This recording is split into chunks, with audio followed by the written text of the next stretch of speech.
To this Belly Up Media production. Some said we'd go belly up, so we made it our name. And we're still here. The following announcement has been paid for by the Scoreboard Addicts podcast.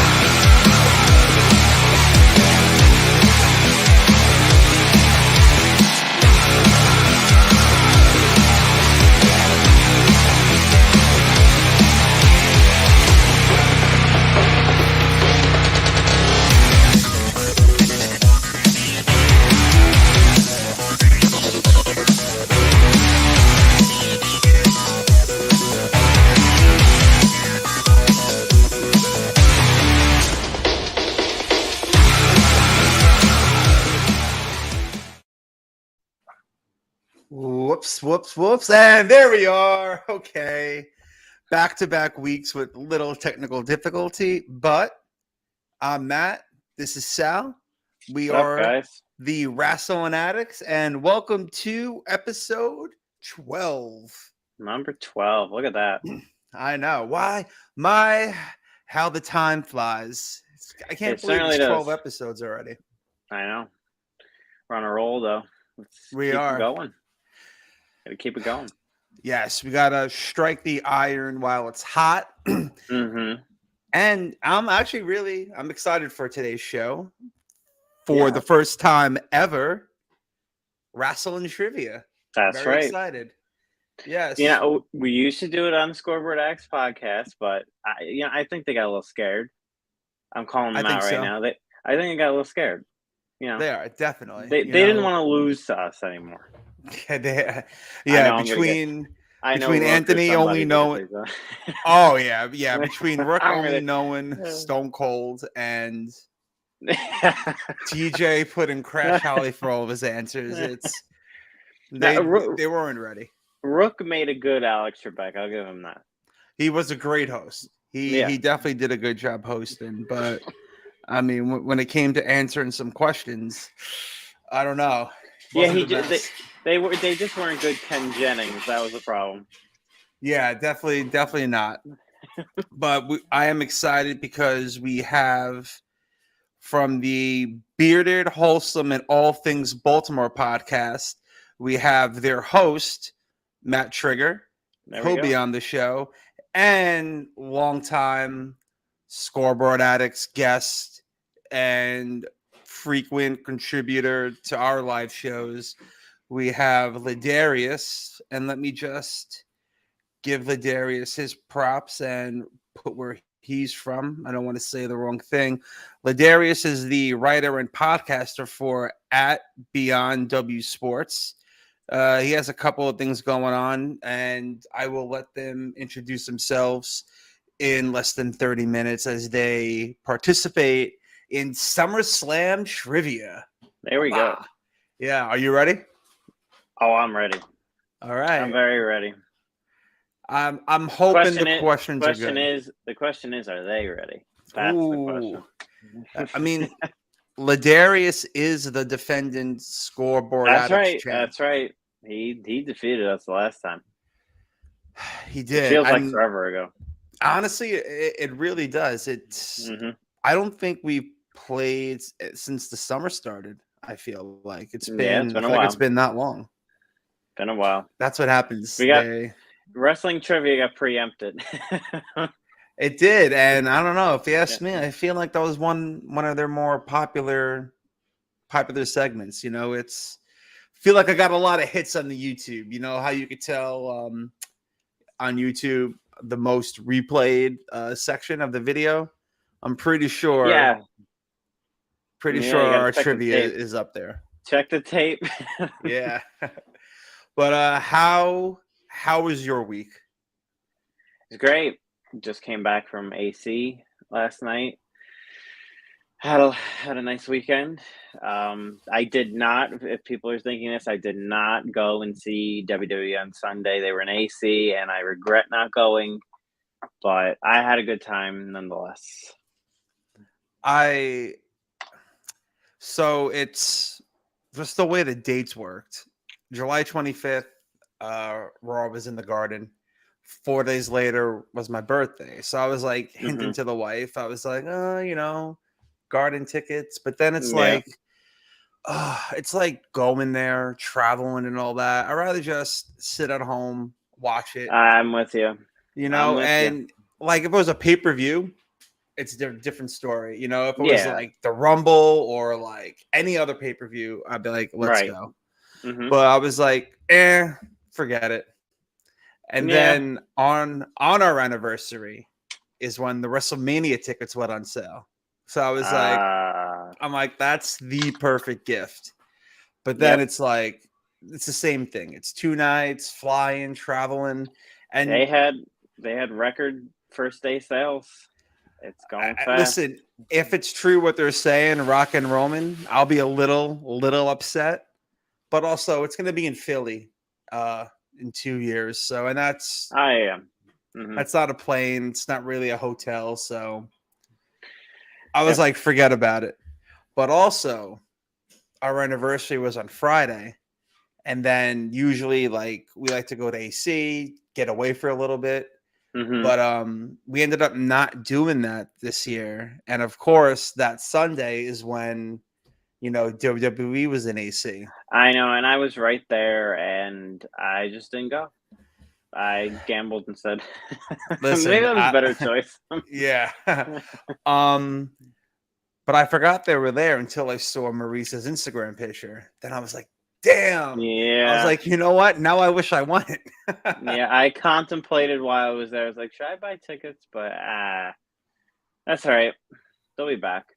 Yeah, and I know the house shows are better usually than the TV, than like the live, but Rhonda was there. They had Rhonda there. Really? See, that's what I mean. Mm-hmm. That's cool. So, yeah. All right. Well, that's good that, we both had solid weekends. Hopefully you took AC, and like put him in like a chokehold and wrestled some dollar bills. I had him in a sleeper hold for a little while, and then they let go. Oh, all right, all right. I had to let go, and that was it. And AC. All right, that's good. Yeah, I love AC. I'm a big slot machine guy, so I'm a big roulette guy. I used to be, but then it's like there's so many people on top of you and around you. And I've been at tables, maybe just been my luck, to where it's been busy and been, packed. And then, I'll be like, hey, can you throw this on so-and-so number? They put in the wrong number. Then my number hits. I'm like, that's not what I said. Yeah. So I like the slots, sit, drink, Yeah. Smoke a you little get bit. Free drinks. That's all you want. Yeah, listen, the free drinks are a key when you're at the slot machines. So definitely might be going to AC the end of the month. So we may have to film this a different day. That's right. Yeah, because if I do it live from AC, I'm not even gonna be looking at the camera. I'll be like over here. I'm like, so we'll do something. We'll definitely reschedule for a different day if we do end up going. But what was not rescheduled, or was scheduled in a way, this was not scheduled, was someone's return this past Wednesday. Yep. You did the live coverage. Do you want to go into it and talk about the return? Let's go right into it. Well, you had Jericho and Moxley for the interim AEW World Title, and Jericho makes me laugh sometimes. He keeps calling it the AEW World Title. No. It's not the AEW World Title. It's the interim World Title, and he keeps calling it the World Title, but that's a whole different story, the interim stuff. But yeah, Moxley and Jericho had a good match. I'll give them that. Lots of blood. Of course, there's lots of blood. It's a Moxley match. Yeah, that man bleeds every. I saw somebody tweet. Somebody could do a suplex on Moxley and he'll bleed. I think I saw that too. which is very true. They do a suplex and he'll bleed. So Moxley winds up winning. Good for Jericho, putting him over at least. And then, you have Jazz come out. You have Blackpool Combat come out, start brawling for the millionth time. And music hits, and out comes CM Punk. And I literally said, I was like, thank God he is back. Because I couldn't continue to watch that show without him. He makes that show. Was it like rumored that he was coming back? Was this unexpected? Was it? I was expecting it, but I didn't know. I was expecting something to happen, and I thought it would be him, and it was. But you're still surprised when it happens because you're not expecting it, but you are at the same time. Yeah. But like I said, they need him back right now because there's just, I don't know. AEW has been stagnant for so long, and this was much needed return of Punk. You could feel it. The energy picked up right when he came out. Wow. Okay. It really did. It just, so he's their only, I feel like, big time star that they have right now. In his category, that pop, nobody else on that roster is getting that pop. You think Kenny Omega, when he comes back, would it be similar or? He'll get a pop, but I don't know. But not like the Punk pop. I don't know if he could get a Punk pop. He might be. He the first time he'll come out and return. I think he will, which is rumored to be this Wednesday with the trios stuff happening in the Young Bucks. So it seems like Kenny Omega is on his way back, and it might be this Wednesday. Yeah,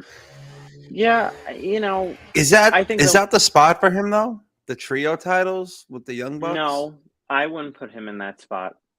I would put him back in the main event scene. Right. But I figured it'd be good. He could confront the winner, Punk and Mox at that's what I would have done. Yeah, all out. Right? That's what I would have done. But now they got this trios championship, which I did not want. I didn't really. How many more titles is it gonna have? I mean, truthfully, I think they need to stop adding talent and titles and start adding hours to their shows. Because what you're gonna have? Well, I think I saw something that it's been a year since the TNT Championship was defended at a pay-per-view. I don't know if that's correct or not, but it's been a full year. I think it was Miro and why can't his name is escaping me? Darby Allin? Oh, no. Wow. Scorpio Sky. No, this is so bad. Oh my god. Oh, Sammy Guevara. Sammy Guevara? I don't think it was Sammy. It was. This is embarrassing. I just named all the TNT champions. He was. I don't think he's ever been a champion. He's not really a good wrestler. He's never been any champion. I think he was just feuding with Jericho. He's been feuding with Jericho. Eddie Kingston? No. Yes, thank you. Wow. Eddie Kingston? Wow, yes, Eddie Kingston. I think that's what I think that's what it was. I could be wrong. I don't know. I don't remember what it said for sure, but I think Punk being back is really good for them. And if AEW was like another hour, or maybe if Rampage was 2 hours and not at 10 o'clock or taped, maybe that would be Rampage. Maybe that might help. But Rampage is starting to ruin my Friday nights, to be honest. And it's on a terrible time. A terrible time, and It's just a bad wrestling show. Like if I didn't have to do coverage on it with Wrestling Inc., I would not watch that show. Wow, It's so bad. that's funny. So bad. It's just horrible. It's a horribly booked show.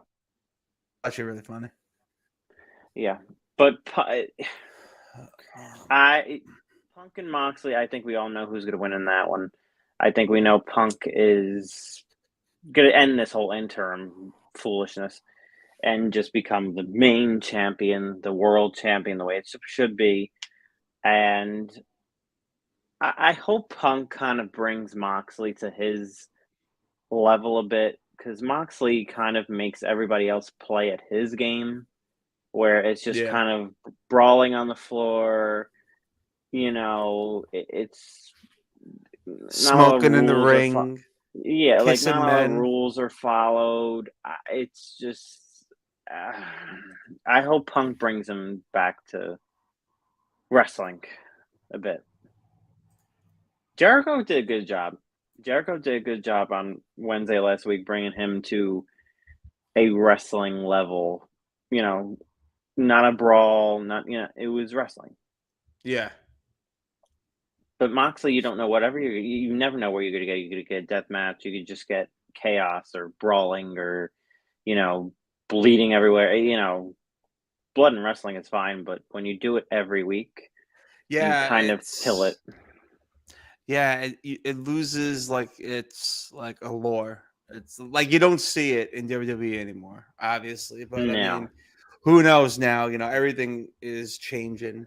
But like now, if you were to see it again, you'd be like, wow, okay, Mm-hmm. like Yeah. this doesn't happen. You'd be like, is he really hurt? Is that real? Like, I think what's going on there? I immediately think to when blood meant something, the Stone Cold Bret Hart match. I Oh, immediately think when absolutely. Bret had the sharpshooter and this blood was just coming down Steve's face, and it meant something. Yeah, And now it's just like, okay, it's just another week of AEW. You know, it's yeah. the blood in wrestling has no more importance. It's just like, okay, he's bleeding. Wow. Yeah. We What else is there? saw this like a half hour ago. And that's Yeah. the same thing that happened in the Jericho and Moxley match. The beginning of the night they had Brody King and Darby Allin in a coffin match, and 30 seconds into the show, Brody King just starts gushing blood everywhere. On the same show that Moxley and Jericho had their little bloody brawl. Like, you just, if you're gonna have blood in the main event, then don't have it in the opening match the first 30 seconds. Yeah, I agree. It just takes it takes everything away from it. It just doesn't, the importance is gone at that point. Yeah, especially when the title doesn't really sound important either when you keep on referring it to as an interim. And shout out to Jim Ross. Shout out to Jim Ross. I made note of this during my coverage. He said, you know, I'm not a big fan of this whole interim thing. And then the commentators started to have a little like back and forth, like Taz started to like defend it, and then William Regal was on commentary at the time, and he said he was kind of against it too. And meanwhile, Taz was just trying to like, he was trying to just like clean up the mess on aisle 5. Like, oh man, he just tried to clean it up, and JR and William Regal were like, yeah, no, we don't like this. JR going rogue. You know what? Good for JR. He at least he's not a yes man. You know, he's not. He's telling it like it is. Yeah, and that's old school JR.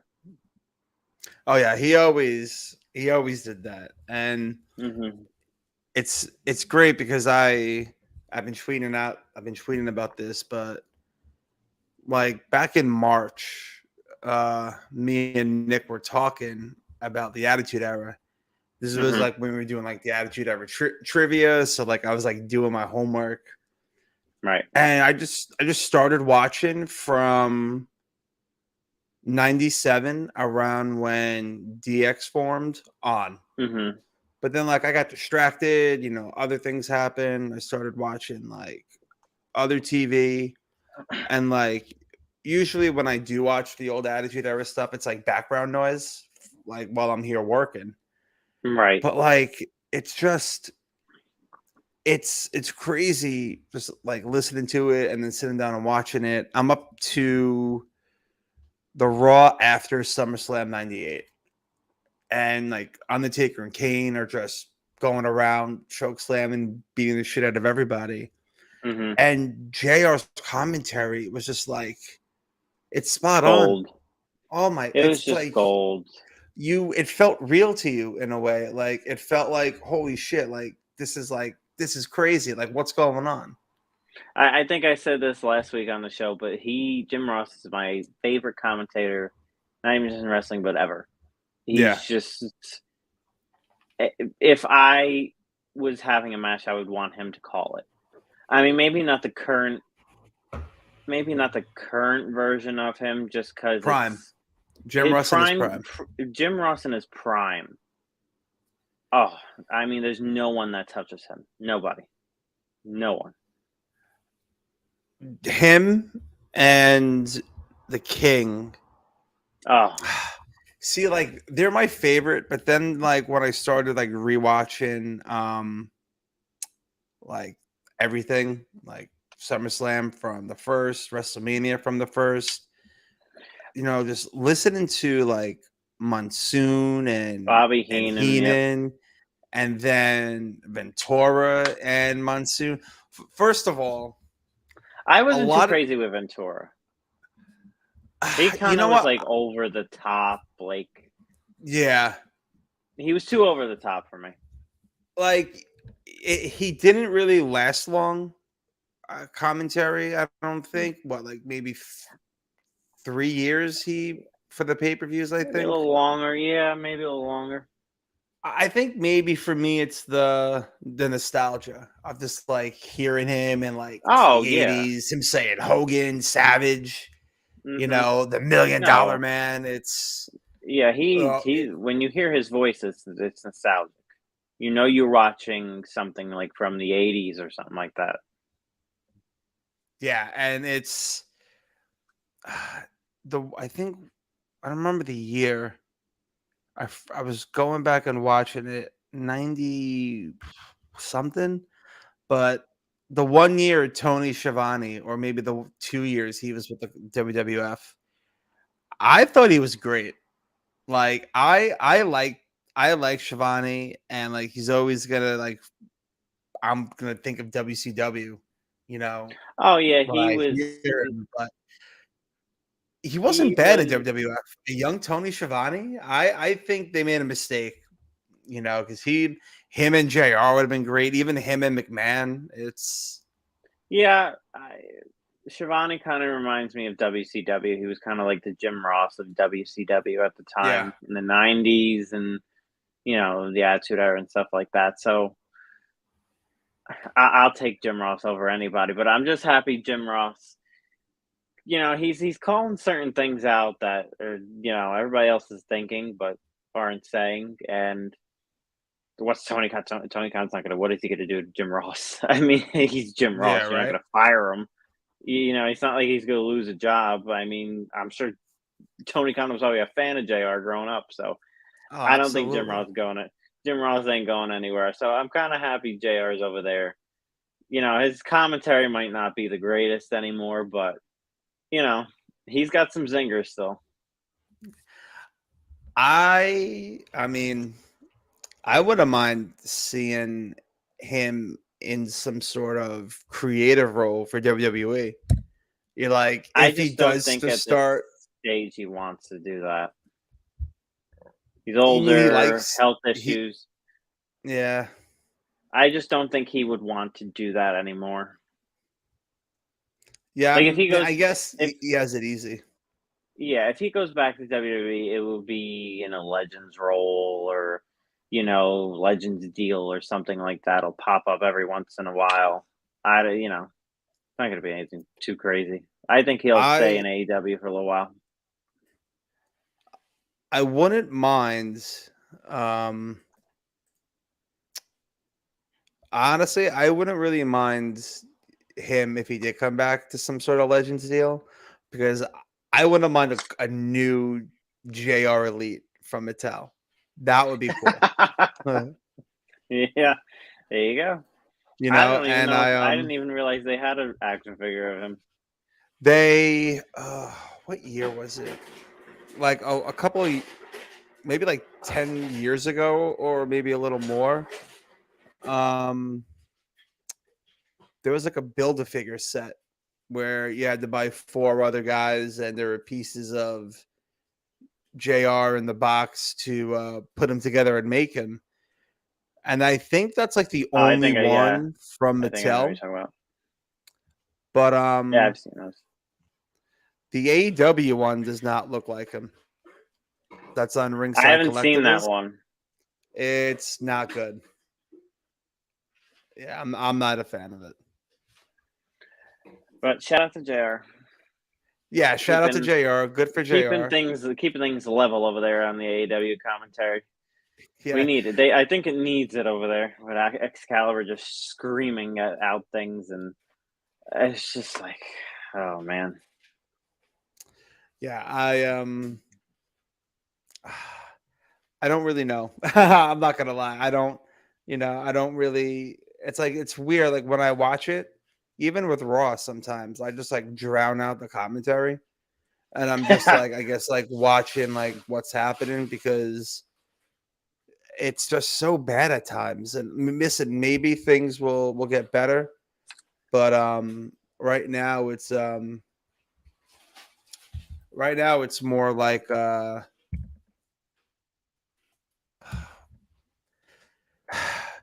don't know. It's like, I think the stories are getting a little better for me, to where it's like, all right, certain things on commentary make sense. But then like I'll see you live tweet something and I'll be like, they said that? Or like Right. this happened? Then I go back, I Mhm. was like, wow, it's like what am I listening to? Maybe I'm just more engaged in like what's happening Well, in the ring or whatever, but when you're doing live coverage, I try and make myself like aware of everything that's going on. Usually, yeah. like if I'm just watching as a fan, I'm probably not going to pay attention to everything. Like I'm not going to care what commentary's saying. Um, but when you do coverage, like I try and pay attention to everything. Like I try and pay attention to the commentary, the promos, the backstage stuff. I just try and make myself aware of everything. Do you like take notes for No, like I later just on, like, or no, I just try and pay attention more. As like if I was just watching as a fan, yeah, I wouldn't pay attention as much. But now that that I'm makes doing sense. coverage for Wrestling Inc., I kind of have to pay attention to it a little bit more. Got it. Yeah. Because it's like when we first started doing this, I would try like the live tweeting, but Hmm. then it's like Raw would just be so bad that I was like, I don't care anymore. I'm like, I'm done. But it's hard. It's hard doing coverage for a wrestling website and trying to somehow, some way make sense of what's going on the television sometimes. But I try my best, and I hope I do a better enough job at it than No, I think most you're do. good. I mean, because what was it? When I traveled for work last month, it was on a Monday, and we ended up doing like a dinner and shit. So like when I got back, it was after 11, and so I was like, damn. I was like, what the hell happened on Raw?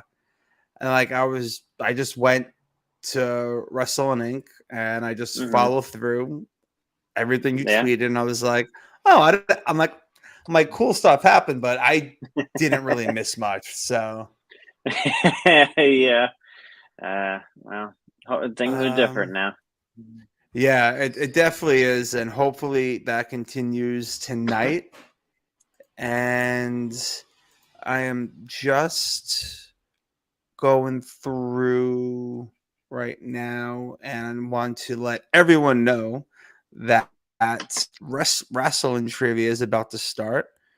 We have our first guest, Matt, who's in the waiting room. I'm going to tweet out right now that trivia is happening. And sorry for those watching. I don't mean to be talking through my steps. I just don't want there to be a long silence and everyone thinks like, hey, the podcast ended.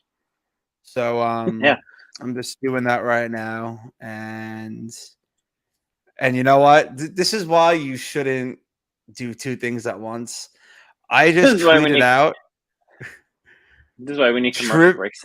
Oh, we definitely need a commercial break, and we have to take one before it starts. But real quick, in order for me to hype up wrestling trivia, I just tweeted out trivia wrestling starts! Exclamation points, and I hit tweet. So on that note, I'm going to take a quick break, and I will let Matt join us. We'll talk to Matt, get to know Matt.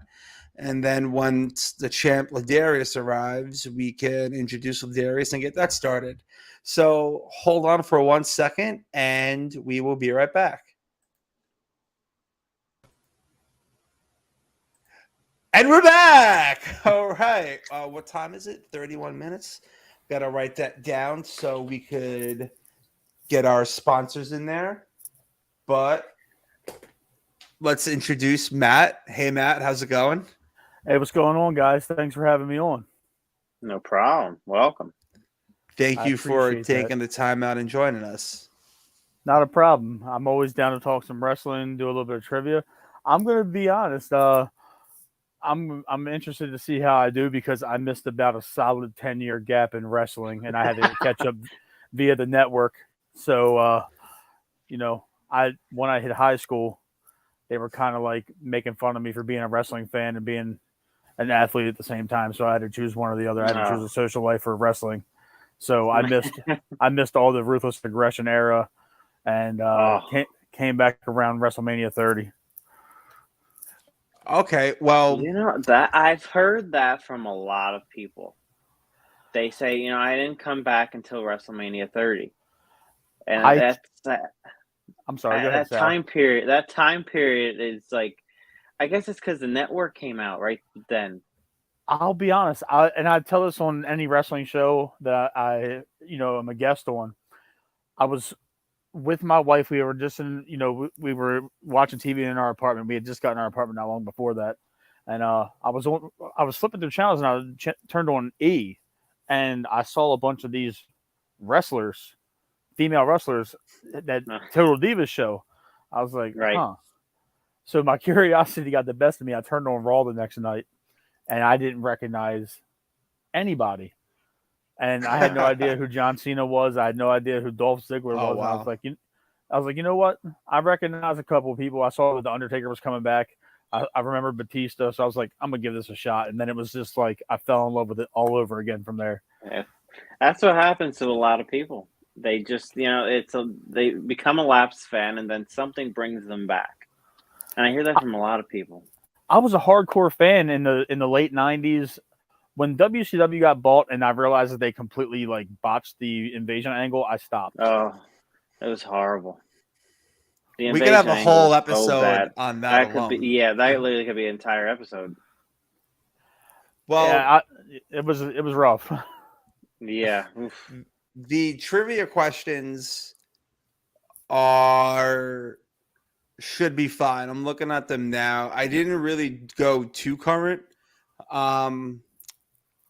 If you're watching now, one of them you'll know, hopefully, okay. And the final one might be a little tricky. So that might be just a shot in the dark for everybody. But the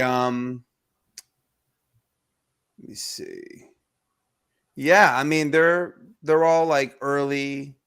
They're like Attitude Era-ish. It's more if you've been a fan from like the 80s and like Attitude Era, they'll be good. There's only 5. So yeah. I'm just happy to be here. Oh, listen, we're happy to have you. And yes, while I am reaching out to LaDarius, Matt, why don't you tell us about yourself, what you do, and where we could find you. All right, so I'm from Baltimore, Maryland. I have a podcast, Bearded, Wholesome, and All Things Baltimore. I usually interview people that are either from the area or have lived here for professional purposes. I've interviewed football players, baseball players, pro wrestlers, musicians, educators, artists, musicians. That's my first project that I do. I write for StadiumRant.com. I'm a Ravens writer for Flock the North on their website, and I just started another podcast under their Stadium Rant banner, Flock the North Podcast. So we do 2 shows a week on that, and on top of that, I'm a girl dad. I have a 4-year-old, almost 5-year-old little girl, and I'm a correctional officer full time during the day. Oh, So that's awesome. I've been doing that for about 12 years. How do you have the time? I'm exhausted listening to all that. Hey, I have a fantastic wife that, helps me have an outlet. And these are my hobbies that, I enjoy doing. This is a lot more constructive than anything else that I could be addicted to. I'm just addicted to making content and making, videos and shows for people. I enjoy what I do. I like being guests on shows too. So it's cool that, I get recognized for some of the work that I do. Yeah, of course. Are you a Baltimore Orioles fan? I am a diehard Orioles fan. Yeah, good for you. They're having a good. They might make it.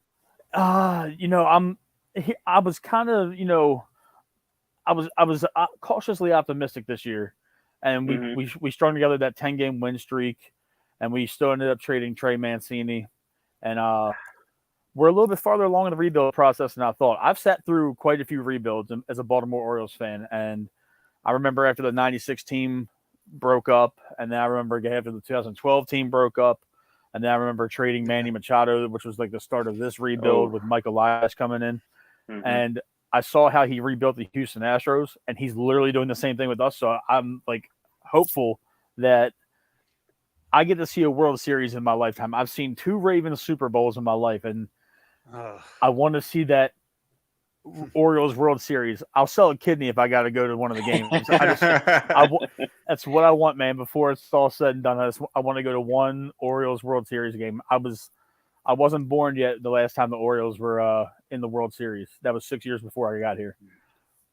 Wow.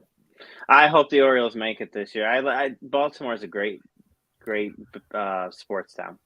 Great sports town. I've been there. It's so nice. The Inner Harbor and stuff like that. The Orioles have a good fan base, loyal. I hope they make it this year. I actually got my daughter into baseball. We took her to her first game a couple weeks ago, and she absolutely loved the stadium. So that excited me. Camden Yards is one of the top. I put it at top 5 really in the sport. I do too. I had to break her heart though and tell her she fell in love with Trey Mancini. And then literally a week and a half after we saw Trey live, they traded him. That's terrible. And the run that they're on too, you would think they would keep somebody like that. I put my faith in Mike Elias. A lot of the time I was starting to question it. But once I saw these guys that we got coming up and how good our farm system is being rated by everybody in baseball, we got 6 guys in the top 100 right now. So yeah. For prospects, so I'm looking forward to that. I know prospects is a funny term because probably 80% of the time they don't work out. Yeah, it's especially for the Yankees lately. Yeah. Oh, you're a Yankees fan? Yeah, that's right. You are. Okay. Yeah. I don't hate you guys the way that a lot of Orioles fans do. Because at the end of the day, you guys just do what every team wishes they could do, and that's just wield an unlimited amount of money and throw it at the best players in baseball, hoping to win a World Series. And at the end of the day, not anymore. Well, not anymore. But when George was alive, you guys, were printing money. And I miss him. I miss him because I don't feel that they're doing what they need to do to be a competitive team. for the long haul, and I feel like they let a lot of pieces go that they should have went for, and it's almost like investing. It's there has to be a time when you need to sell your investment and cash out or trade your investment for something else. And it's almost like, look at everyone who purchased or sat on Fernando Tatis rookie cards. They're almost worthless now. So like, you never know when what you have is gonna not hold any value anymore. And I just feel like the Yankees should have just either gave everything for Soto or did a little more to get Castillo. Soto was a highway robbery anyway. Oh No, that was robbery. It was highway robbery. And the thing is, Soto is going to be a very good baseball player, but when you look at the grand scheme of things, you're already paying Giancarlo a boatload of money. You're going to have to pay Aaron Judge. If Aaron Judge hits the free agent market, you guys might lose him because it's one of the. I got somebody like the Dodgers sweeping in, and not that they need him, but they have the money to pay him. Mm-hmm. Or somebody like Boston. The last thing you want to do is see Judge wearing 99 in Boston for the next 10 years. With that short, I will never forgive the Yankees if they don't do everything they can to sign Judge. Like if they go all out, you have to. They need to. That needs to be their number one priority. Stop playing around and give him what he wants. That's just do it. Like, what are you waiting for? His baseline should be Trout's contract. I agree. The baseline. The thing is, you're paying Judge for what he's going to do for you the next 10 years, not what he's already done for you. Exactly. Right. And you pay for projection. You don't pay for what have you done for me. In that case, Albert Pujols would still be getting paid. You know what I'm saying? So, as an Oriole fan, would I love to see Judge in a different uniform? Yes, but realistically, as a common sense baseball fan, Aaron Judge needs to be a Yankee for the simple fact that that's good for baseball anyway. He's synonymous with you guys, and it's good for business. It's good for business, but it's good. Period. You know, he's one of your homegrowns. It's not like you went and it's not like you went and bought him. That's like when we traded Manny Machado. When we traded Manny Machado, you traded your first homegrown star since Cal Ripken.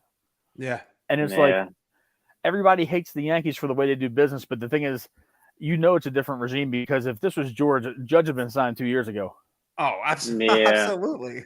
Blank check. Here you go. Or during this run, he would have signed him right away. By the All-Star break, George would have signed him. And I agree with you. And the thing is, as much as I don't like the Yankees, one of our homegrown baseball talents played for you guys for years, Mark Teixeira. He went to my high school. He was about a decade before me in graduating, but he still holds all the baseball records. He hit over 30 home runs in a season, and he was just he was built like that when he was 18, which is crazy. That is crazy. And I'm friends with a couple of guys he graduated with, and we're a little bit after him. A lot of people get mad at Mark Teixeira for not signing with the Orioles. The Orioles never made him an offer. Exactly. They always boo him for that too, and they always say, "What? They didn't make him an offer. They made him no offer. It's not like they even lowballed him. They didn't even come to him. So of course he's going to go where he has a chance to win a World Series. I mean, I never blamed him for that. Makes sense. Yeah. Oh, it looks like we have LaDarius, so let's bring him on in. The champ is here. LaDarius, welcome to the show. How are you doing? I'm doing good. I was just in gorilla position listening to you guys, just talking about Orioles, Yankees. I'm just the Cubs fan, so we don't need to talk about them. Hey, so, you guys got the coolest stadium in baseball. Yeah, that we do, but we don't have the coolest team. So that's on my bucket list to get over to Wrigley Field. Me too. That's my bucket. It's on my bucket list. Yeah, I need to go there too. A buddy of mine went there for work who's not a baseball fan and went to a game. I'm like, have you even been to Yankee Stadium that you're going to Wrigley? And it's like, it's crazy that how that worked out. All right. I am going to shoot the horn, go around. I'll let everyone introduce themselves so we can kick off Rasslin Trivia. And we'll start with Sal. You guys just drop your name, where we could find you for your shows. If you want to throw your Twitter handle on there, you could do that as well. This way, just everybody knows who you guys are and where they can find you. And we'll start with Sal, and then we'll hit it around. Yeah, at Sal_Casella on Twitter. Follow Wrestling Inc. I do live coverage with them for all the major shows for wrestling, Raw, SmackDown, NXT, all the AEW events. I do all the coverage for them. Follow Wrestling Inc. and you can see it all. Then even tonight on Raw. Thank you. Thank you, Sal. And Matt, go ahead. You could go. I'm Matt Trigger. I am the host of Bearded, Wholesome, and All Things Baltimore Podcast and the host of Flock the North Podcast.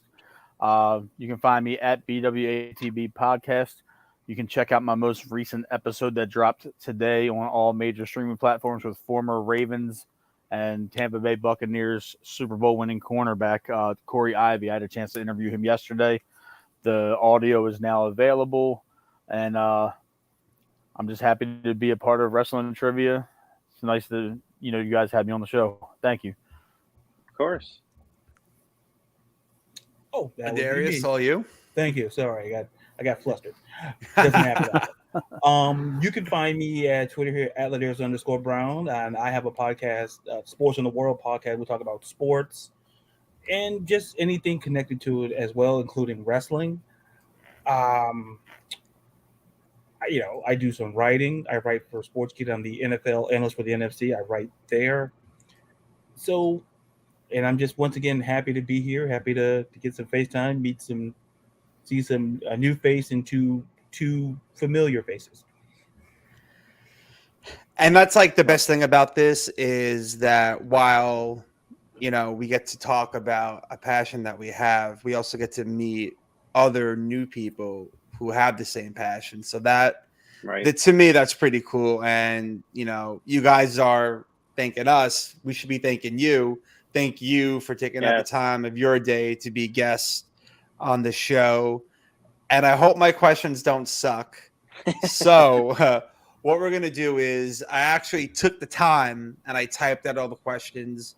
I'll read them, but, the banner will show up below. This way, you guys could see it and write down your answers. I have 4 choices for each question, A, B, C, or D. And Sal, 2 points each? Yes, 2 points each, and then the 5th one is like a Final Jeopardy. So, yeah, you could wager everything. You could wager nothing. And the winner will be back. Hopefully, we can do this next week. And so on and so on. And I'm looking to we have a couple of sponsors. We have a sponsor with Cannadips. It's a CBD pouch. So instead of using like a vape or as an edible, it's almost like a chewing tobacco. If the winner would like a sample product that we have, you can let me know and I could go ahead and ship that out to you. And that's courtesy of Cannadips. And I believe I still have the yes, I do. Boom. There it is. So that little tracker is at the bottom. There's the website. It's cannadipscbd.com. And if you use the code Rasslin20, you could save. Or I think we're using Belly Up 20. Belly Up 20, Rasslin20, whatever you do, as long as you guys save, that's all that matters. All right. Do you have your pencils and your paper ready for question number 1? Yeah. I'm the contrarian. I just brought a whiteboard. There we go. I love it. So gotta get a little water. Question 1. Who became the youngest world heavyweight champion at SummerSlam 2004? Was it A, Brock Lesnar, B, John Cena, C, Randy Orton, or D, Batista? Again, for those listening at home, the question is, who became the youngest world heavyweight champion at SummerSlam 2004? Are we all locked in? Yes, locked in. Almost. Oh. Hang on. All right. Okay, locked in. All right. Go ahead, Matt. You can go first. Who do you have? If anybody can see that, see Randy Orton. Randy Orton is correct. Do we all have Randy Orton? Yes, Randy Orton. There we go. I put Randall, so I believe that's Randall. Randall Orton is Very nice touch. accurate. Thank you. Oh, Sal, are you taking the?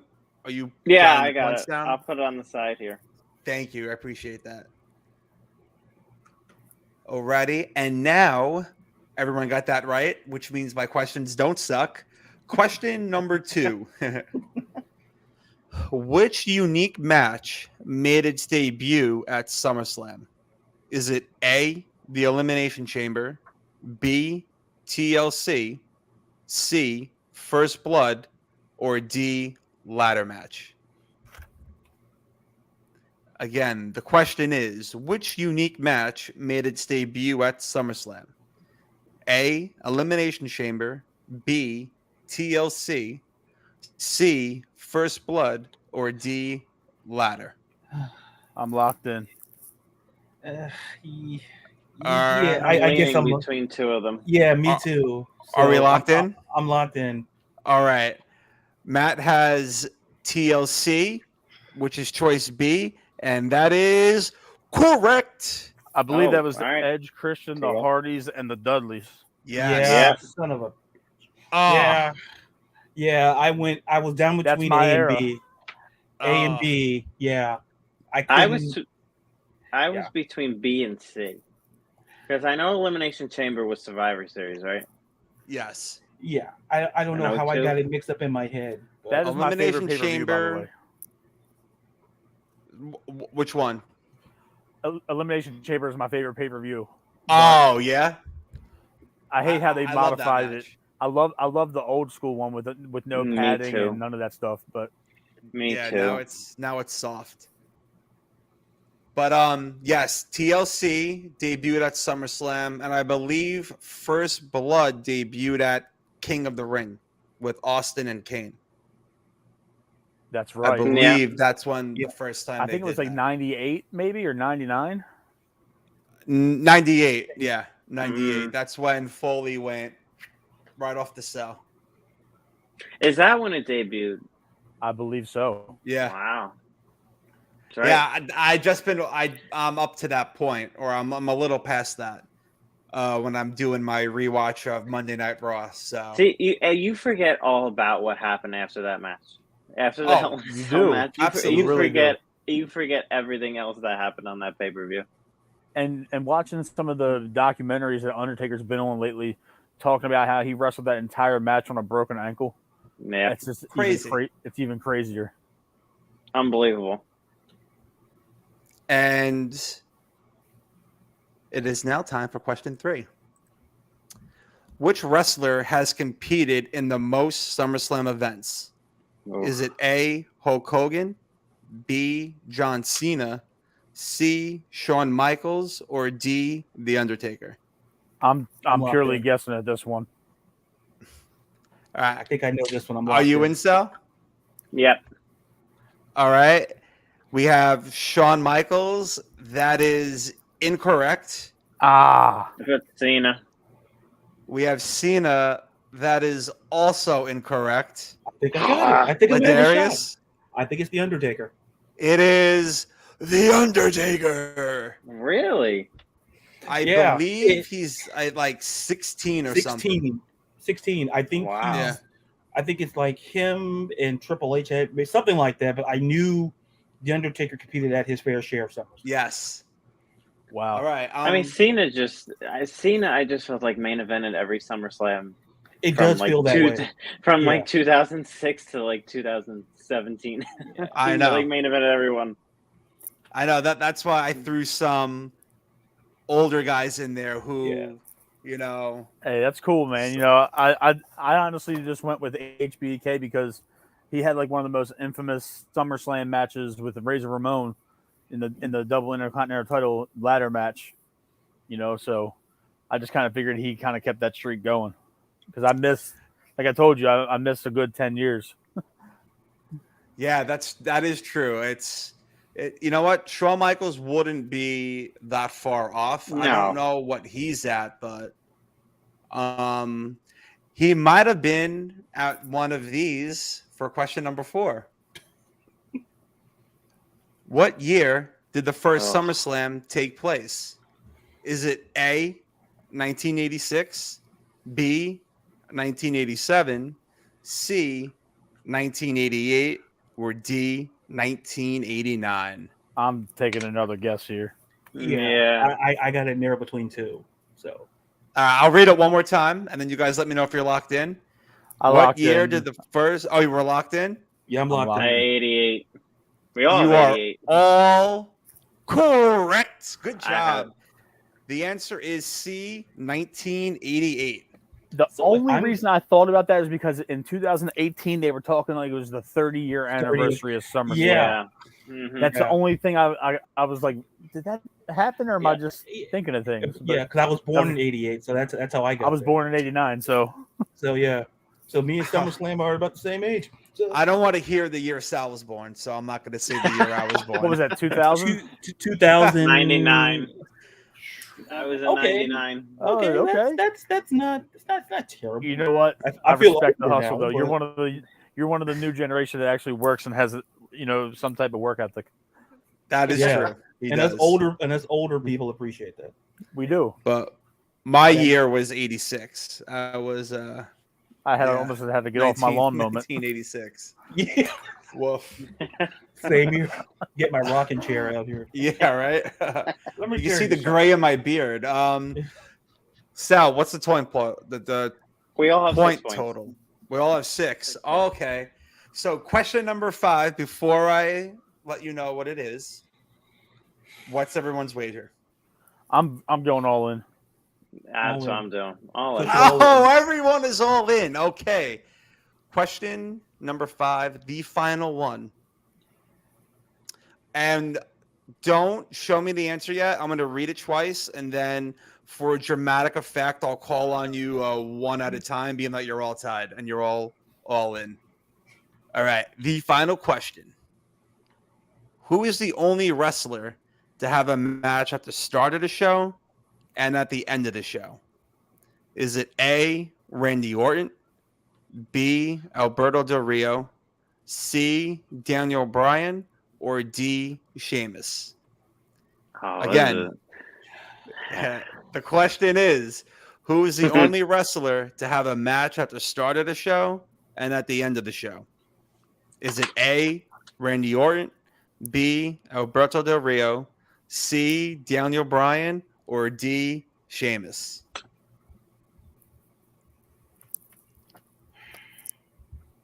To add to the dramatic effect, I would like the reigning scoreboard addict champion, LaDarius, to go first to see if we have a new champion or if we have a tiebreaker, which I do not have a question for. So, LaDarius, who do you have? Once again, narrowed it to 2. 2, I just eliminated off the top of the head. If you're trying to figure out who would main event, I don't know. I could be wrong. I went with Alberto Del Rio.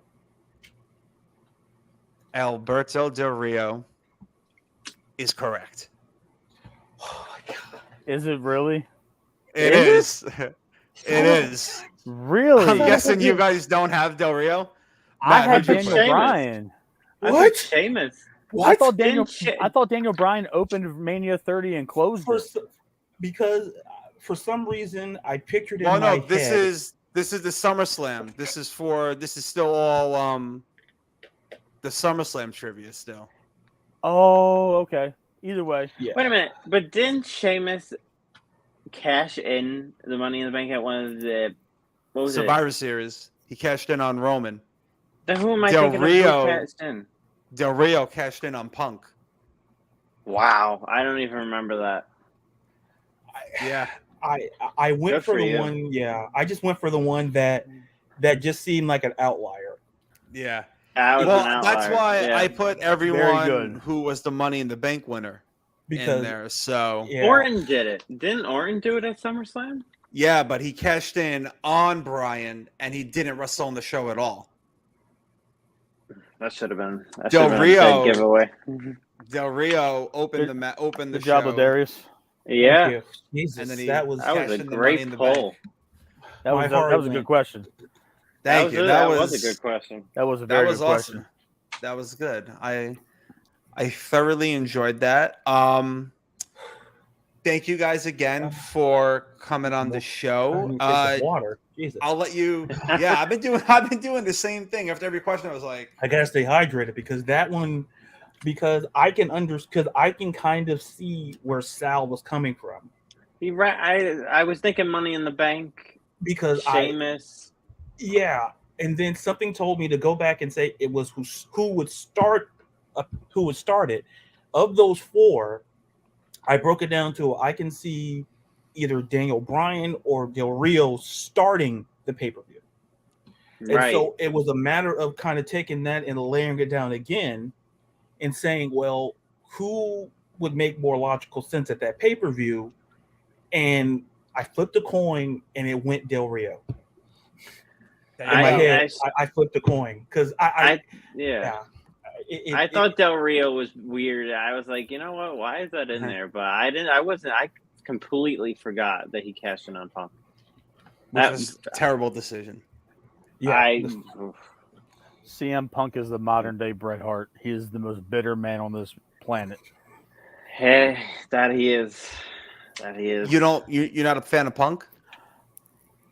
I'm a fan of Punk's abilities and what he brings to wrestling. Me There you too. go. Me too. I just think that he is very much a mark for himself. And Yeah. You know what? Okay, I need to take a quick break, and then I'm going to tell you about my CM Punk story. Oh boy. Sal knows this. I'm interested, I said man. it on the podcast I- before. All right, let me take a quick break, and we'll be right back. And we're back. Okay, that was for the audio portion. If you're watching the show and you saw that, you got a little behind the scenes, behind the curtain, as they Behind the say. curtain. Punk, CM Punk, my CM Punk story. Boston Survivor Series 2013, because this is right before he left. So me and my boy, never been to Boston before. It's cold. It's November. My jacket is on. My hat is on. I'm looking at the map. I'm like, where the fuck are we going? He goes, dude, CM Punk and AJ. I'm like, okay, I'm starving. I'm looking for a place to eat on the map. He goes, no, dude. Pulls me over. I look over, CM Punk and AJ holding a Dunkin' Donuts cup. I was like, holy shit, that's awesome. Look around. There's like no one. We go up to them, and he goes, hey, CM Punk, do you mind if I take a picture? And he goes, fine, come on. AJ's like, come on, can we just leave? So I take on my digital camera, because that's how long ago this was. I take it for him. Boom. And then he goes to walk away. I go, oh, I'm sorry, excuse me, Mr. Punk. I'm like, do you mind if I could take one with you too?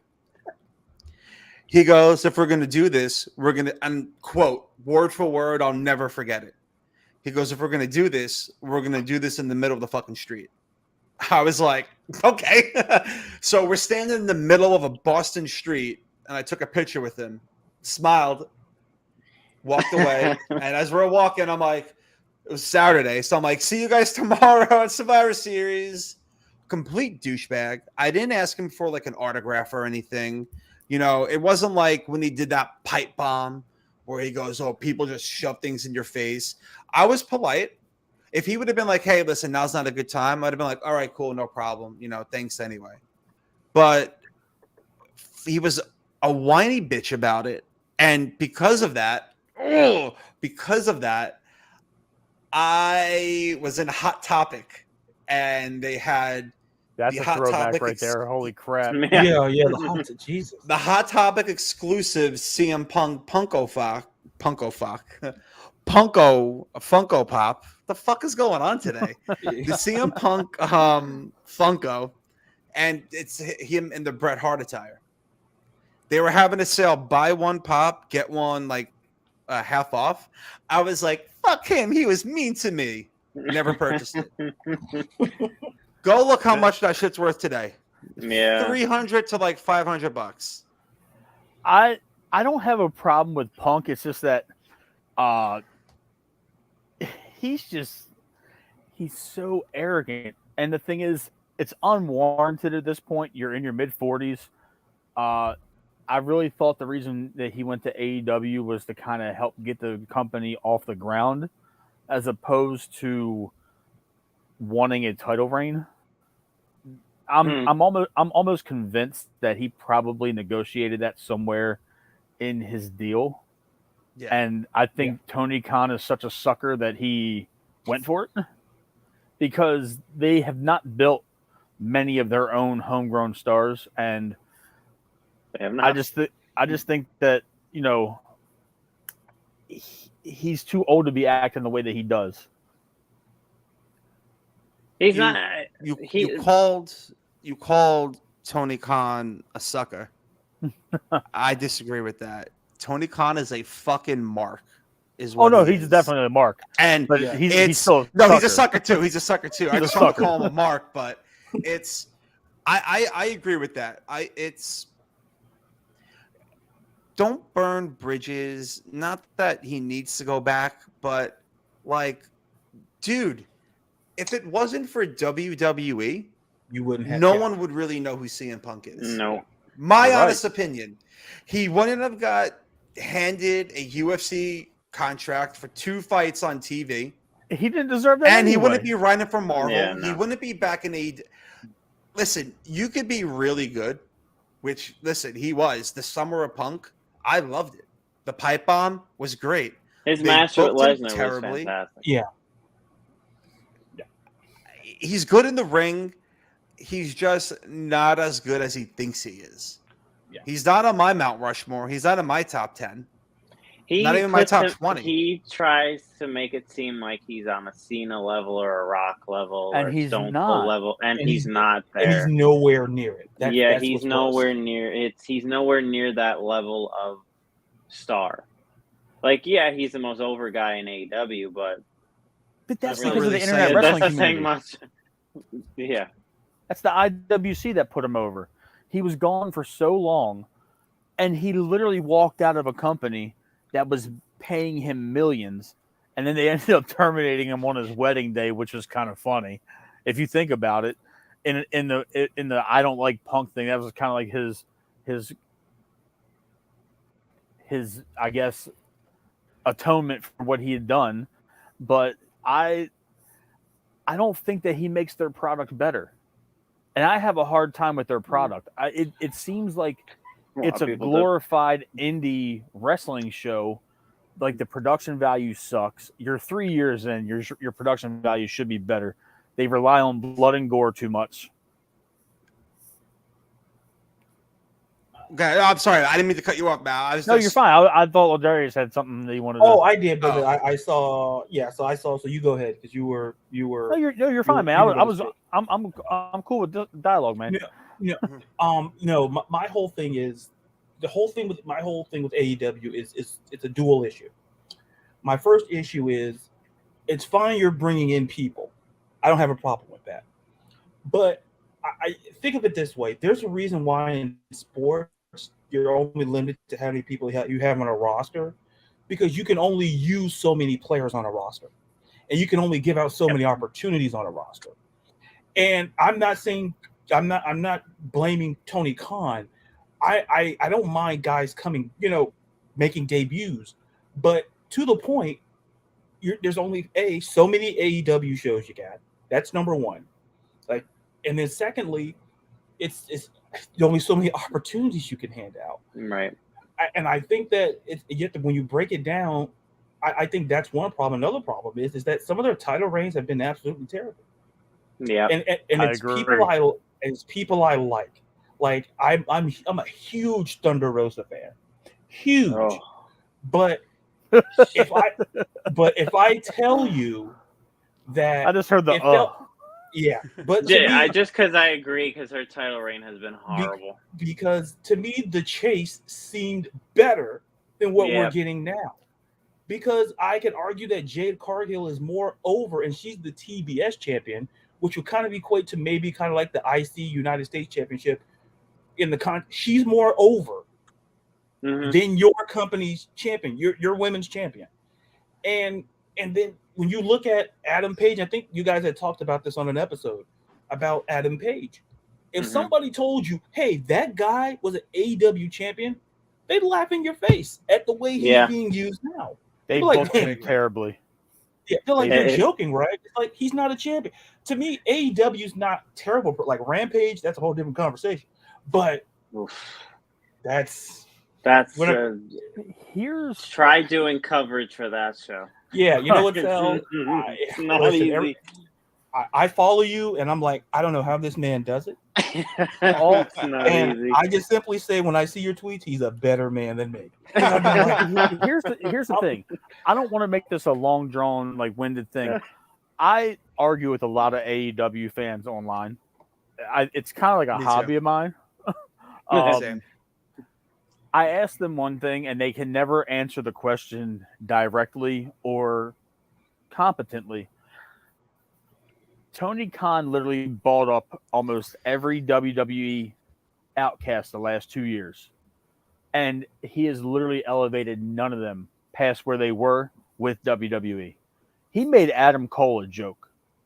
He's goofing off with the Young Bucks. It's so stupid. And they literally just reformed the Undisputed Era over there, which is cool. But the thing is, it's like they're all playing grab ass with each other. And Malachi Black is no higher on the pecking order. He's not even the best dude in his faction. Brody King is the star of that. And you're giving Jericho so much TV time.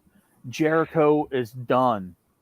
Let him kind of transition to the next phase of his wrestling career. And the thing is, it's obvious to see with how WWE booked Cody upon his return, Jericho's going back the minute he gets a chance. Oh, that's that. So is Moxley. And then these guys. How do you ruin your relationship? How do you ruin your relationship with MJF? He's how do you ruin that? He is he's liquid gold, and the minute he gets out of this contract, Triple H is signing him. Oh, absolutely. It's a wrap. That's going to be another dagger into the heart. You said that you argue with AEW fans. How many of them block you? More than I'd care to admit. Between Facebook and Twitter, I'm going to venture off. I'm probably around 80. I guess. That's great. I show Sal like what happens. Punk comes back last Wednesday, and like right before, I guess, like he made the save, and then like right before him and Mox meet face to face, someone dubbed the My Way WrestleMania 17 theme to that to compare them to Rock and Austin. I said I got really heated because I'm like, absolutely not. I'm like, no. I'm like, and this is the problem with AEW marks, because they don't know shit. And this is what I said. I'm like, you can't compare them to that. And then I hate when people say, outlandish. I'm getting heated. I hate when people say outlandish stuff and they go, "Oh, it's just an opinion." Stop it. No, it's not. No. Listen, your opinion on like, oh, I like it this way. No, you're wrong. You're just flat out wrong. There's opinions and then there's being wrong. You can't compare CM Punk and John Moxley, who was just smoking a cigarette and kissing a dude, in GCW the other night. Oh God, that was awful. To the two most influential wrestlers ever. They're on my Mount Rushmore. Rock and Austin, absolutely. You can't compare any. I don't think there's even any two in WWE right now I would compare it to those two right now. There isn't. I wouldn't. I would say maybe Orton and Cena back then, but they did it too many times for it to be special. And like Rock and Austin just hit differently. And Crybaby Punk, you can't really compare him to two of the greats ever. What? I'm like, no. I'm like, listen. I'm like, you're wrong. And I don't like doing this, but just so I get some context, I was just looking at like their tweets and stuff and going through their retweets. And like, he called me a dumbass. I'm like, looking at your Twitter timeline, I'm like, one would think otherwise. And then he blocked me. But it was just, I get it's just wrestling and I do this for fun, but it's like a cult, it really with that is. AEW Kool-Aid drinking, It's the tribal. Greed. There's too much tribalism in wrestling right now. Sal, I That's want to exactly ask you a question, man. How do you remain objective in your reporting on all this, knowing that the fans literally ruin majority of the experiences? Like, how do you manage to stay objective when you know that one product is superior to the other, and then you got to report on it objectively like it doesn't suck? I just try and stay unbiased. I'm the type of wrestling fan where I watch both companies. I watch AEW, I watch WWE. I try to be fair to both of them. When I think something is garbage, I'm going to say it's garbage. But say it in a better way than that. But you get feedback, and it's just like, okay, well, you saw something totally different than I saw. But I try and remain unbiased, and just it's hard sometimes to describe what I'm watching, but I try my best. Because I watch wrestling as purely as a fan. I don't have any shows or any content that's based around wrestling. I've had the pleasure of interviewing a couple of pro wrestlers, but it's kind of like me with the Baltimore Ravens. I don't watch them anymore as just purely a fan. I got to remain objective, and I get killed in my messages about my unbiased take on them, and I have to take the purple glasses off, and it's like, you have to sit through much more wrestling content than I do football content. Yeah, I do it all. I do Raw, NXT, and NXT is it ain't easy to get through that show. That show is rough. Just like Rampage, NXT is right up there with it. It's hard to get through it, but I just want to know where they're going to go from here, because with Triple H back in charge of creative for everything, like Vince was making NXT 2.0 like a carny show again, like all these outlandish, colorful characters that we saw in the mid 90s.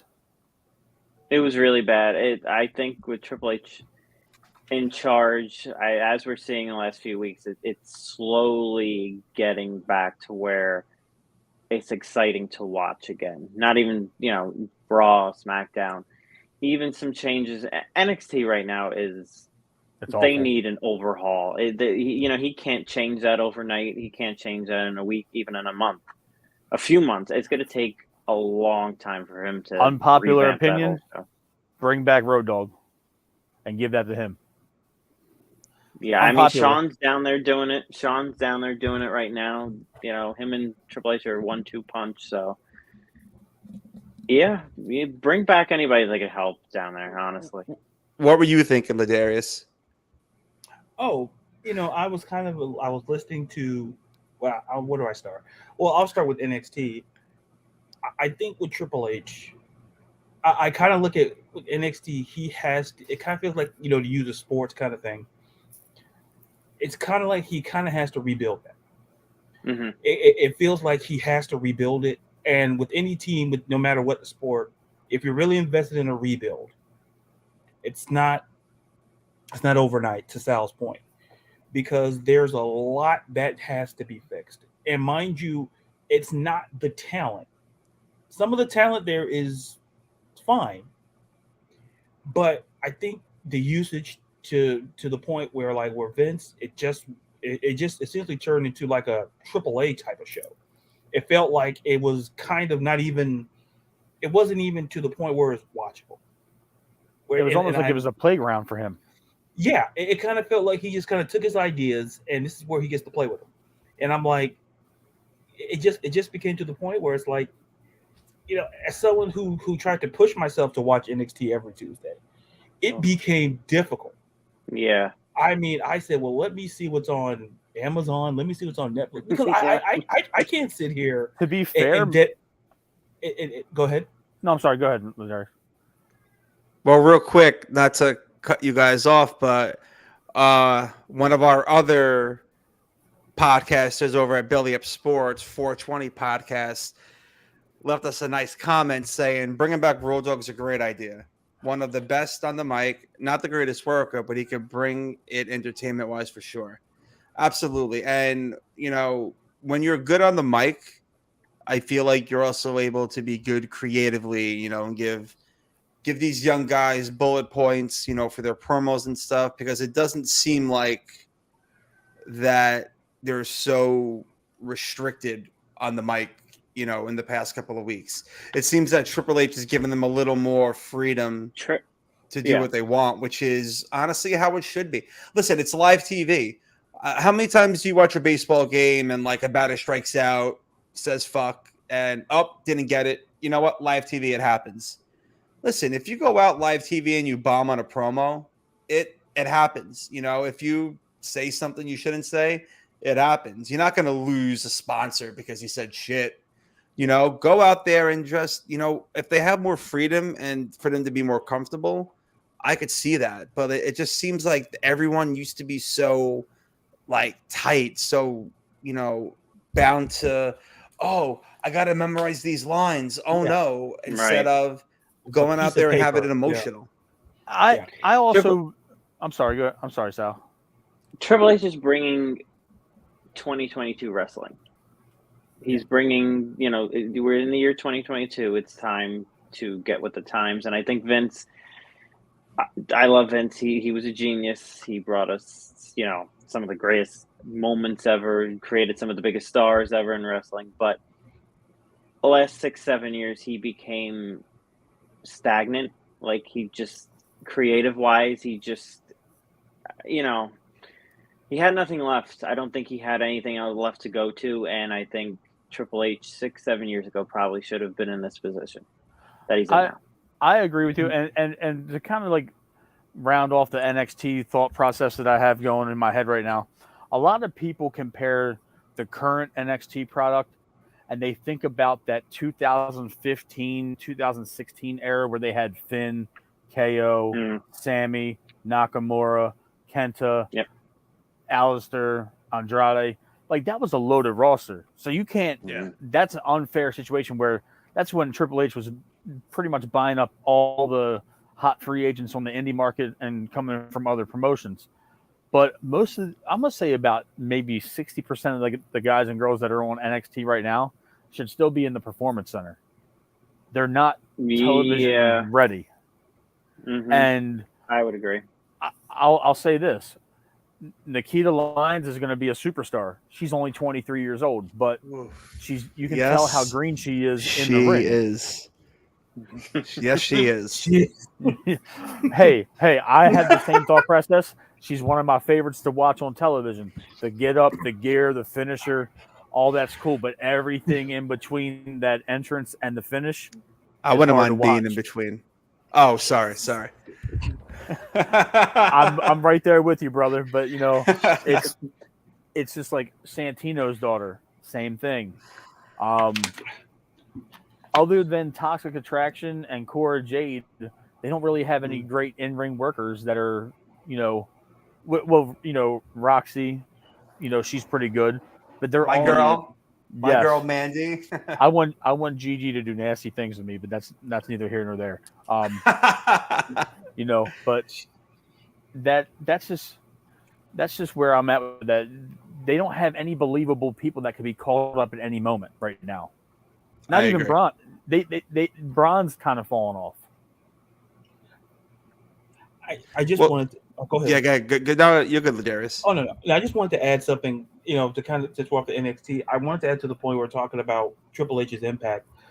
I think this will also help the commentary, which has also been a little bit better. Because like Michael Cole was already good thanks to Pat McAfee. Yeah. And now with Triple H, behind the scenes, it just feels like Michael Cole's going to be that much better. And he was already great thanks to that injection of energy when Pat McAfee showed up. I love Pat and McAfee. He killed it at SummerSlam. Michael Cole was awesome at SummerSlam, and McAfee wasn't even commentating with him. Right. He's just that. And I think Triple H's impact, you'll see through it. Obviously you'll see in the ring, but just as someone who's like a nerd and kind of looks at everything, I just noticed how the commentary is like, man, this commentary, if it's this good now, and with Vince had you like have a sheet of paper with nonsense on it, imagine. You gotta say it, champ. I don't want to say it, but I said say it. I didn't mean to steal your Vince. I didn't do my Vince yet. I'll do it. I can't be on demand though. I didn't mean to steal it, sir. You're hot. Well, anyway, but I just kind of feel it's going to be that much better now on commentary with Triple H. So, and like as far as NXT goes, like the whole Nikita Lyons thing, realistically, it's all about just trying to, Nikita, she's 23. So there's time for her. But at the end of the day, this is where, like, if Vince was still running things, Nikita Lyons probably would have been closer to I don't want to say close to the main roster, but I think she just needs time. Nobody's saying she's terrible in the ring. You see the things working. You see the tools. But if Vince was still running things, and Nikita would have had to sign an NDA. Ouch. Yeah. Maybe 2 NDAs. Wow. Maybe 2. God damn it! Sign the paper. There it is. I don't have a pen, Mr. McMahon. Take my pen. I have one in my drawer. I'm to be optimistic. I'm really excited to see where this Karrion Kross thing goes. And yeah, same. I'm waiting to hear Bray Wyatt's theme hit one of these nights. It's coming. It's definitely coming. Who was I talking to that said they don't want him to come back as the Fiend? Me. Yeah, it was me. Oh, it was you. I was like, was wait, me. what? What, you want the Eater of Worlds back? I want the original Bray Wyatt. That's the Bray Wyatt I like. The Wyatt family. That Fiend thing, though, man, that was good stuff right there. I don't want to steal McMahon good shit I liked kind of moment. I liked it in the beginning. But then it just got too crazy. They burned him alive, and then he had superpowers. Yeah. Randy and then Orton just be in jail for that, by the way. This man's still walking out free. Yeah, Randy Orton just got away with that. That's it. Yeah. He burned somebody. And it ruined Alexa Bliss in the process. Yeah, and it ruined Alexa Bliss for me. After that, and the match they had at WrestleMania was just god awful. It was definitely awful. Yeah. If he's gonna come back, I don't see how it can't. I feel like it has to be the Fiend. You're not gonna bring back Rowan. Brody Lee passed away. You're not going to get Strowman. So you're not going to get that allure. And I feel like people are going to be like, well, if you can't, do it exactly that same way, then don't do it at all. Where the Fiend, do a mixture of it then. I would do it a mixture, like a Fiend, Bray, Wyatt family type of Bray Wyatt. That's what isn't that what that guy in NXT is doing? What's that? Who's that? Joe Joe Gacy. Gacy. Oh, Yeah, Joe God. Gacy. I'm Walmart like the version. worst wrestling He's a podcaster Walmart because version. That's great value. once I started doing the podcast, I just immediately stopped watching everything. It I just got like really busy, so that sucks. But I feel like if you are gonna bring Bray back, it's easier to re-debut the Fiend rather than, or you know what, you could. I think the Fiend would be the best thing to do because there's just so many different ways you can improve it. Like, he burned, now he's like reborn. Change a little bit of it, but don't make him like the burn Fiend again. Just do some. It has to be the Fiend. I think with Triple H booking the show, I think it'll be better. But the whole supernatural stuff. No, get rid of that. No, that's a Vince thing because that's what he wanted to do with Judgment Day. Yeah, and Edge was like, no,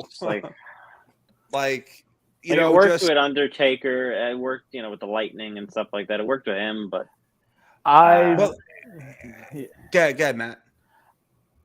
I'm so disappointed in Judgment Day, man. That they fucked that up royally. Excuse my language, but no, you're good. It was very rushed in how they turned on Edge. Yeah. And you add Finn, and I get it to a degree, but the thing is, you don't make Finn the demon level, unbeatable Finn that he should have been in this faction. He's just a guy in the faction. He's not. If this was your chance to catch lightning in a bottle twice by giving him the persona of either the demon Finn or letting him run with that weekly, or kind of letting him be the rock and roller of New Japan that he did before he got to WWE, and let him really show his personality a little bit. And you can mask his size with Damian Priest, but it's like you got them in this shitty angle with the Mysterios. It's just so Dom could join. Yeah. I mean to jump in, but I think to me the best thing about the only person who's really benefited from Judgment Day to me is Rhea Ripley. Yep. To me, like, no disrespect to Finn, and I just think it's really benefited Rhea more.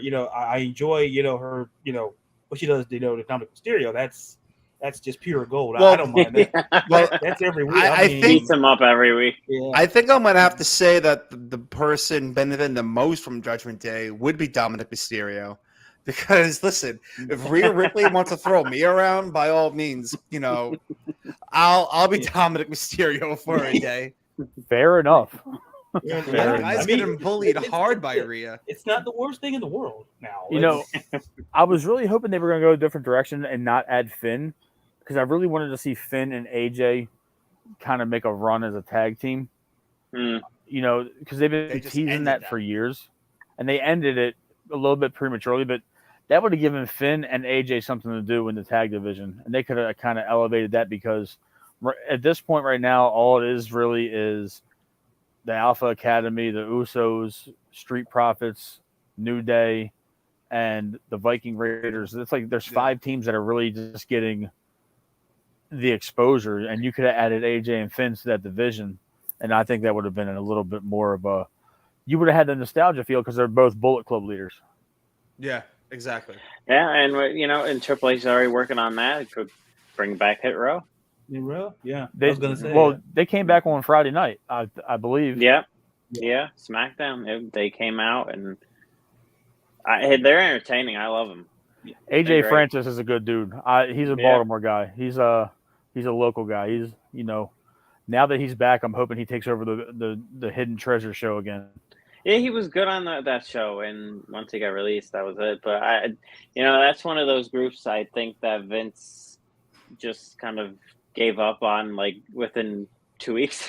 Yeah. he kind of just said, okay. They were dead on arrival, man. Yeah. He called them up. They had to sign the main roster contract, so they got 90 days instead of the 30 no compete, and then he released them. He called They them were up only to on release SmackDown them. for 2 weeks. Yeah. They were on SmackDown 2 weeks. Then they got rid of BFAB. Yeah. And Terrible. it all went down Terrible. from there. Yeah. Terrible. Yeah. But But now now- under Triple H is much better. yeah, and hopefully, you know, Raw is another banger tonight, but we are running out of time. I didn't realize what time it was. I really enjoyed having you Yes. guys on. If you want to run it back next week for trivia, LaDarius, you do have a championship you have to defend. That's right. You know, this is going to be like the United States title. Every time we're on the the show, open we have to defend the it. open challenge. Yeah, the open challenge. Yep. So if you guys are available to come back on next Oh, yeah. week, you know, Absolutely. let me know. And we really liked having you. Yeah, I think, you know what? We'll end the show here with the four of us. And, you know, it takes a little bit, but thank you all for coming. I appreciate thanks, it. guys. And Appreciate you having me on. Love having them oh, again. absolutely. And thank you guys for coming on. It was a lot of fun. The 90 minutes flew right by. And, Mhm. you know, definitely looking forward to This Week in Wrestling and, you know, talking next week about trivia and more stuff also. Thank you all and take care. Oh, there's a camera.